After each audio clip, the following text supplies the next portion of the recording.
এই দেখো আমাদের একটা গাঁদা ফুল হচ্ছে, এই যে আরও ছিল, এই যে পুজো দেওয়া শেষ, আরও অনেক কলি, এই যে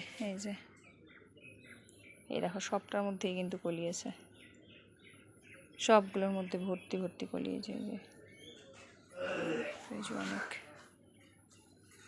এগুলো ফুল হয়নি, ফুল হবে দেখলে।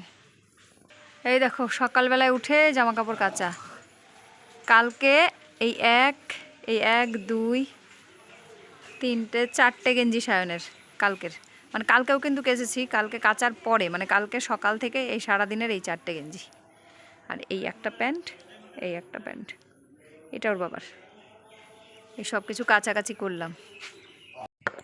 গুড মর্নিং গাইজ, কেমন আছো সবাই? আশা করি সবাই ভালো আছো, আর আমিও অনেক ভালো আছি।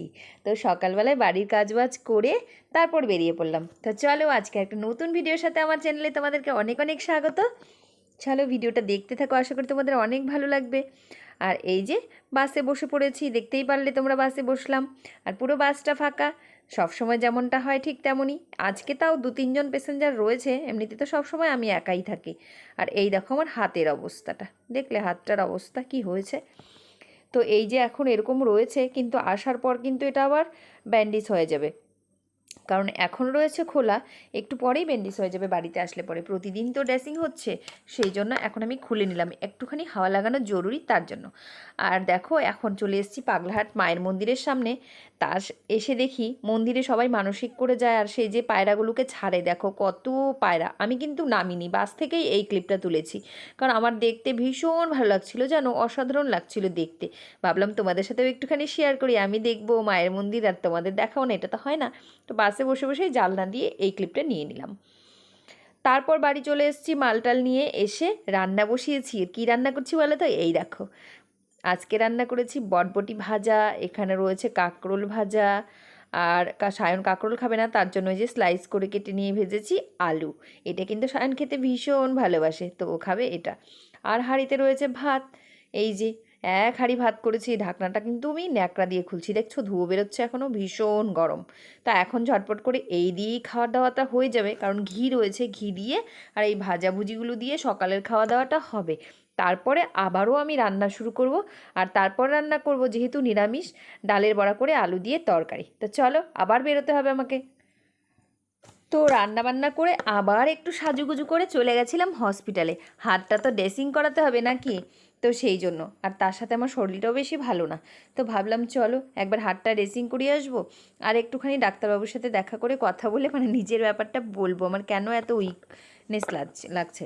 মানে আজকাল কি হচ্ছে বলো তো, একদম এতটা উইকনেস হয়ে গেছি, উঠতে পারছি না, বসলে মাথা ঘুরাচ্ছে, এরকম একটা ব্যাপার। জানি না কেন, হয়তো এই হাত কাটাটার জন্য প্রচুর অ্যান্টিবায়োটিক খাচ্ছি, আরও অনেক রকম ওষুধ খাচ্ছি, তো তার জন্যও হতে পারে, জানি না কেন।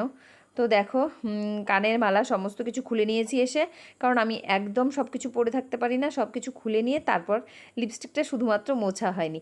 এবার তোমরা অনেকেই বলবে হসপিটালে আবার লিপস্টিক পরে, হ্যাঁ, লিপস্টিকটা আমার একটা সাজের জিনিসের মধ্যে সব থেকে প্রিয়। আর দেখবে আমি কোথাও একটু বেরোলে লিপস্টিকটা কিন্তু পরেই নিই, আর অন্য জিনিস পরি আর না পরি আর কোনো কিছু কিন্তু আমি জানি না। এবারে সন্ধ্যাবেলা চলে এসেছি একটা দিদিভাইয়ের বাড়ি, যেখানে দই বড়া খাওয়ার নিমন্ত্রণ ছিল, সেখানে চলে এসেছি। আর এবার তোমরা বলতে পারো তুমি দই বড়া কেন খাচ্ছ? আমি কিন্তু দই বড়াটা টক দই দিয়ে খাইনি, কারণ আমার ভীষণ হাতটা ব্যথা, আর আমি টক দইটা খেতে পারবো না, সেই জন্য। তো আমারটাতে কিন্তু টক দই ছিল না। আর সবারটাই এই দেখো রেডি হচ্ছে এদিকে, ভীষণ টেস্টি টেস্টি একটা দই বড়া, যেটা এই যে দিদিভাইটাকে দেখালাম তোমাদেরকে, ওই দিদিভাই নিজের হাতে বানিয়েছে কিন্তু পুরোটাই, কারণ ও এইসব ফাস্টফুড জাতীয় জিনিস বানাতে ভীষণ পছন্দ করে, আর সবাইকে খাওয়াতেও ভীষণ পছন্দ করে। সেই জন্য দিদিভাই আগের থেকেই বলছিল যে আমি বানাবো, আর আমার বাড়িতে সবাই মিলে চলে আসবি, আমরা এখানে খাওয়া দাওয়া করবো। তো কারা কারা ছিলাম এখানে সেটাও তোমাদেরকে দেখাচ্ছি, দাঁড়াও, ক্রমশ প্রকাশ্য সমস্তটাই তোমাদের সামনে আসবে। এখন আমি কিভাবে এটাকে ডেকোরেট করা হচ্ছে সেটাই কিন্তু তোমাদের সামনে দেখাচ্ছি। এই দেখো উপর থেকে চাট মশলা, ভাজা মশলা, কি কি সব প্রচুর কিছু দিয়েছে, যেসব কিছু কিন্তু আমার মাথায়ও ঢুকবে না। আর আমি এতটাই কুড়ে যে আমি এসব বাড়িতে করে কোনো দিন খাবো না।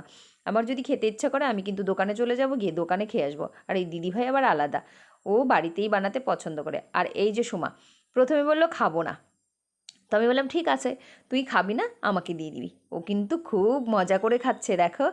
আর প্রথমে বলছিল আমি একটা খাবো, তারপর কিন্তু 4টে গপাগপ করে মেরে দিল, দেখো, দেখতে পাচ্ছ। আর আমাকে বলছিল ভীষণ টেস্ট হয়েছে। আর এই যে আমারটা, এবার আমি একটা ট্রাই করে বলি তোমাদেরকে কেমন হয়েছে। অসাধারণ হয়েছিল খেতে, অসাধারণ গাইজ। এখন আমি ভয়েস ওভার দিচ্ছি, আমার মনে হচ্ছে যে আমি আবারও একটু খাই, এত ভালো লাগছিল খেতে, মানে দারুণ দারুণ, এতটা সফট ছিল। আমি সেটাই এখানে বলছিলাম যে এতটা সফট, মুখে দিয়ে বাস কোনো রকম কিচ্ছু করতে হচ্ছে না, একটু চাপ দিলেই গলে যাচ্ছে, এতটা সফট হয়েছিল। তো দারুণ হয়েছিল খেতে। এই যে, আর এদিকে বানিয়েছে এই দিদিভাই, দেখো। এর সাথে আমি এই ভিডিওটাকে এখানেই শেষ করলাম। সবাই ভালো থেকো, সুস্থ থেকো, দেখা হবে কালকে। সবাইকে টাটা।